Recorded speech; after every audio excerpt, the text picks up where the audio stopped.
King Nagarjuna Sankranti సందర్భంగా నా సామిరంగా సినిమాతో ప్రేక్షకుల ముందుకొచ్చారు.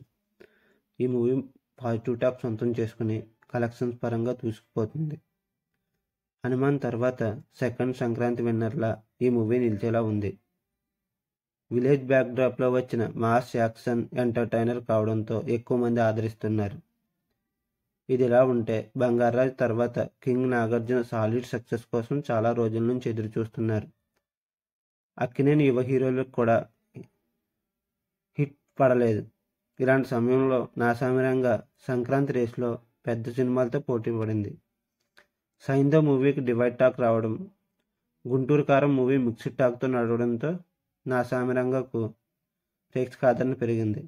ఈ నేపథ్యంలో కలెక్షన్స్ కూడా రోజురోజుకి పెరుగుతున్నాయి.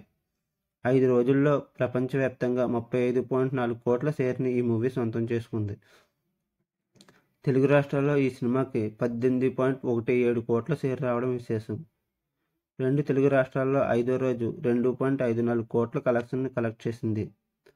అలాగే Visakha, east Godavari, west Godavari, Guntur, ceded ప్రాంతాల్లో బ్రేక్ ఈవెన్ అందుకుంది. ఓవరాల్గా కూడా బ్రేక్ ఈవెన్ కలెక్షన్ సాధించినట్లు తెలుస్తుంది. 5 రోజులు టోటల్ తెలంగాణ, ఏపీ షేర్ 18.17 కోట్లు. వరల్డ్ వైడ్ 5 రోజుల కలెక్షన్స్ 35.4 కోట్లు. ఈ చిత్రంలో కింగ్ నాగార్జున మాత్రమే కాకుండా అల్లరి నరేష్, రాజ్ తరుణ్ ఖాతాలో కూడా నా సామిరంగా హిట్ బొమ్మగా నిలిచింది. రాజ్ తరుణ్ చాలా కాలం నుంచి వరుస డిజాస్టర్స్తో సతమతం అవుతున్నాడు. నా సామిరంగా సినిమాలో మరలా ఈ యువ హీరో కెరియర్ గాలిలో పడే అవకాశం కనిపిస్తుంది. మీకు నా వీడియో నచ్చినట్లయితే లైక్ చేయండి, షేర్ చేయండి, సబ్స్క్రైబ్ చేయండి. Thank you.